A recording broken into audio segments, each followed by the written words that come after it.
Good morning mga kababayan ko.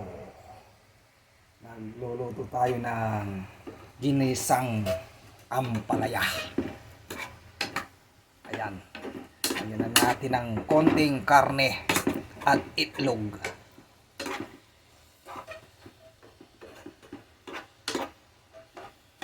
At saka pritong isda na espada ang ating almusal. Ayan.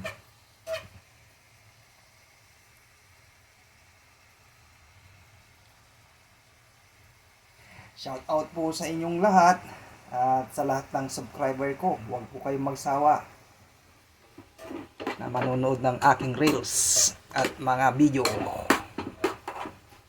Dahil sa bakasyon ko, mayroon akong ibibigay sa inyo kapag nakafollow kayo at nakasubscribe sa aking YouTube channel, Rolando Bacani. May ibibigay po akong tigwa 100 peso kada nakasubscribe ka sa aking channel, mga kababayan.